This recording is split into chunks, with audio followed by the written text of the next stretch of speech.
Hello दोस्तों, नमस्कार। स्वागत है आप सभी का पीके एजुकेशन कोर पर। आज हम बात करेंगे राष्ट्रीय किसान दिवस के बारे में, फार्मर्स डे के बारे में, जो कि बहुत ही महत्वपूर्ण है। और अभी हाल ही में हम जैसा कि देख रहे हैं, किसान आंदोलन चला रहे हैं। जिन लोगों ने, मैंने इस पर पूरा वीडियो बनाया है कि आंदोलन क्यों और इसके पीछे क्या कारण है। जिन लोगों ने उस वीडियो को नहीं देखा है, आई बटन में उसका लिंक दिया हुआ है, आप उसे वहाँ से देख सकते हैं।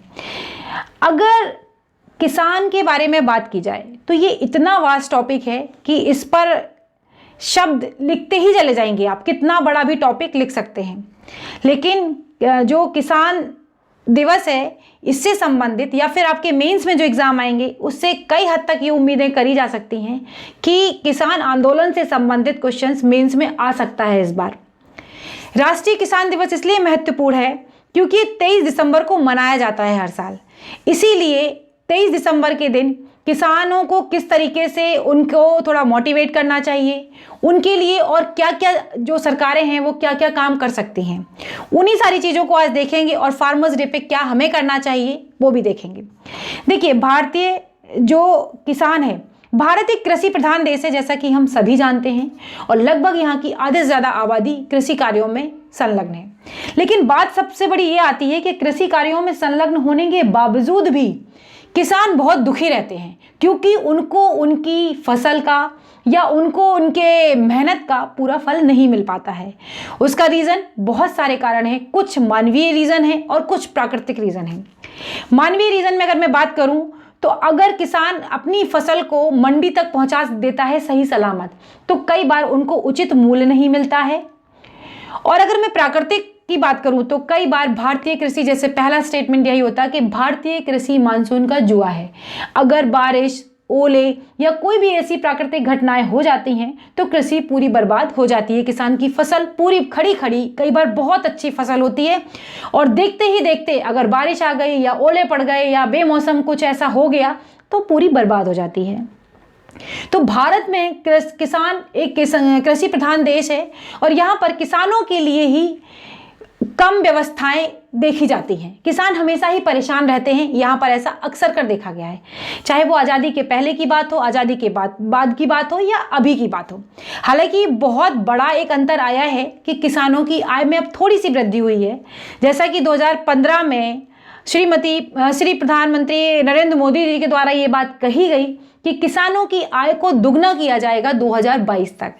तो ये चीज़ें करने के लिए हैं, पर बहुत टाइम लगेगा इनमें और बहुत सारे फैक्टर्स होंगे, उन्हीं के लिए ये बिल वगैरह लाए जा रहे हैं। तो देखते हैं किसान दिवस में क्या क्या खास है। आज भारत में किसान दिवस है। तो वैसे दुनिया के अलग अलग देशों में अलग अलग तारीखों को किसान दिवस मनाया जाता है। किसी भी दिवस को मनाने का एक सीधा सा उद्देश्य होता है कि उस दिन उनसे संबंधित चीज़ों को प्रोत्साहित किया जाए, उन्हें मोटिवेट किया जाए। लेकिन भारत में यह 23 दिसंबर को मनाते हैं। भारत में किसान दिवस देश के 5वें प्रधानमंत्री चौधरी चरण सिंह के जन्मदिन के अवसर पर मनाया जाता है। आज ही के दिन चौधरी चरण सिंह का जन्म 23 दिसंबर 1902 को हुआ था। उन्होंने भारतीय किसानों की स्थिति में सुधार लाने के लिए बहुत सारे काम किए, और इसी दौरान उन्होंने किसानों के हितों को ध्यान में रखते हुए कई नीतियां भी बनाई। सबसे बड़ा इसका एक कारण पता क्या होता है कि इसका कारण था कि ये खुद एक किसान परिवार से थे। मैं कितना भी टॉपिक आपको पढ़ा लूँ, लेकिन आप थोड़ा भी अगर किसी भी आपके परिवार में कोई किसान है या फिर आप खुद इस तरीके से परिवेश से आए हुए हैं, तो आप किसान की परिस्थितियों को और समस्याओं को बहुत ही बारीकी से समझ पाएंगे। क्योंकि होता क्या है, आजकल बच्चे शहरों में रहने वाले हैं तो ज़्यादातर उन्हें किसानों की समस्याओं का पता ही नहीं होता है। उनके पास जो उत्पाद आते हैं या जो खाने पीने की चीज़ें हैं या जो भी और भी उपभोक्ताओं के सामान हैं उनके उपभोग करने के, उन्हें सिर्फ उससे मतलब होता है। वो कभी नहीं इस बारे में डिस्कस करेंगे कि किसानों के पास क्या समस्याएं हैं। टीवी में ये सारी चीज़ें, जितना अभी लाइव चल रहा आंदोलन, ये एक अलग फैक्टर है। लेकिन अगर रियल ग्राउंड पर बात करें तो बहुत सारे लोगों को इनकी समस्याओं के बारे में पता ही नहीं होता है। इस दौरान ही उन्होंने किसानों के हितों का ध्यान रखा और नीतियां बनाई। सबसे बड़ा कारण क्या था, क्योंकि वो खुद एक किसान परिवार से थे। इन्होंने ही जय जवान जय किसान का जो नारा था उसको वास्तविक रूप में अनुसरण किया।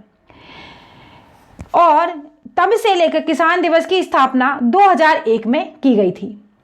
भारत एक कृषि प्रधान देश है जहां पर भारत की अधिकांश आबादी खेती पर ही निर्भर करती है, इसलिए किसान दिवस फार्मर्स डे यहाँ बहुत महत्व रखता है। भारतीय कृषि भारत की अर्थव्यवस्था पर भी बहुत गहरा प्रभाव डालती है, क्योंकि अगर बात करी जाए किसानों ने कोई फसल उगाई और उसका अगर उन्हें उचित मूल्य या उनकी मेहनत का उन्हें उचित दाम नहीं मिलता है तो कहीं ना कहीं अर्थव्यवस्था को भी नुकसान पहुंचाती है। साथ ही किसानों को भी उनकी मेहनत का फल नहीं मिलता है। आज़ादी से पहले की बात करें तो किसानों की स्थिति बहुत ही दयनीय थी। वो हमेशा जमींदारों और साहूकारों के चंगुल से ही नहीं निकल पाते थे।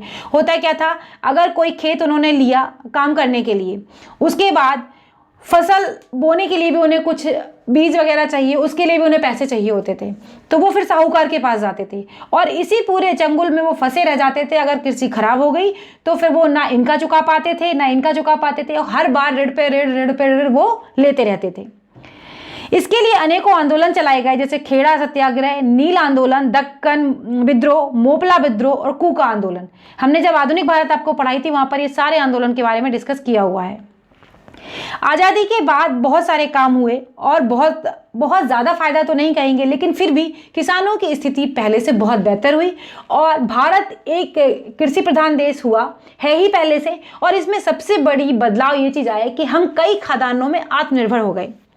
इसमें चलाएंगी, जैसे मैं बात करूं, प्रधानमंत्री फसल बीमा योजना, ऋण माफी, सूक्ष्म सिंचाई तकनीक, एमएसपी, जो न्यूनतम मूल्य समर्थन मूल्य कि इतना मूल्य तो मिनिमम किसी फसल का लगेगा ही। जिन्होंने एमएसपी के बारे में नहीं देखा है वो वीडियो मैं आई बटन में आपको दे रही हूं, आप वहां से उसे देख सकते हैं। उर्वरक, जो हरित क्रांति आई, उर्वरक वगैरह भी आए, इनसे किसानों की फसल में थोड़ा सा बढ़ावा मिला और जो किसान उन्होंने इससे लाभ भी कमाया। ज़्यादातर भारत में कृषि पंजाब, हरियाणा, उत्तर प्रदेश आदि जगहों पर ज़्यादा होती है। यहाँ बड़े पैमाने पर किसान जो हैं फसल का उत्पादन करते हैं और साथ ही साथ लाभ भी कमाते हैं। यह सब आसान हो पाया हरित क्रांति के कारण। हरित क्रांति पूरा एक अलग चैप्टर है, मैं आपको डिटेल में बाद में समझाऊंगी इसके बारे में। किसान दिवस के मनाने का मुख्य उद्देश्य है कि भारतीय किसानों को किसान की मुख्य धारा है किसानों को उससे जोड़ा जाए, मुख्य धारा में लाना। जो किसान पिछड़े हैं उनको मुख्य धारा में विकास की लाना। किसान दिवस के मौके पर क्या कर सकते हैं, कुछ पॉइंट्स हैं जो मैंने अपनी तरफ से डाले हैं। आपके मन में अगर कोई और पॉइंट्स भी आते हैं तो आप कमेंट में बिल्कुल बता सकते हैं। जरूर बताएं कि वीडियो आपको कैसा लगा है। अगर आप चैनल पर देख रहे हैं और आपको अच्छा लग रहा है तो प्लीज़ लाइक कर देना, शेयर कर देना और नए हैं तो सब्सक्राइब कर लेना। किसान दिवस को देखिए कैसे मनाया जा सकता है। इस दिन देश के अन्नदाताओं का सम्मान करना चाहिए और उनका शुक्रिया करना चाहिए। उनके कारण ही आज कई खाद्यान्नों में भारत जो है वो आत्मनिर्भर हो पाया है। अपने परिवार के बच्चों को किसानों की महत्ता के बारे में बताना चाहिए। स्कूल में भी बच्चों को किसानों से संबंधित योजनाओं के बारे में बताया जाना चाहिए और उन पर प्रोजेक्ट्स कराए जाने चाहिए। किसानों से जुड़ी समस्याओं के बारे में बच्चों को बताना चाहिए कि किस तरह पर्यावरण को सुरक्षित रखकर हम उनकी प्राकृतिक आपदाओं से मदद कर सकते हैं। इस दिन उन लोगों को सम्मानित भी किया जाना चाहिए जिन्होंने कृषि से जुड़े हुए कार्यों में अपना बहुत ही महत्वपूर्ण योगदान दिया है। टीवी पर भी खास तरीके के प्रोग्राम ऑर्गेनाइज कराए जाने चाहिए जिसके द्वारा किसानों को जानकारी मिल सके नई नई टेक्नोलॉजीज के बारे में। ये पॉइंट्स मैंने अपनी तरफ से डाले हैं। अगर आपको अच्छे लगे हों तो प्लीज़ लाइक कर लेना, शेयर कर लेना। और ये पूरा वीडियो था जो मैंने आपको बताया राष्ट्रीय किसान दिवस के बारे में, हम इसे कैसे मना सकते हैं और भारत में किसानों की स्थिति क्या है। अगले वीडियो में फिर मिलेंगे, तब तक के लिए बाय बाय दोस्तों, नमस्कार।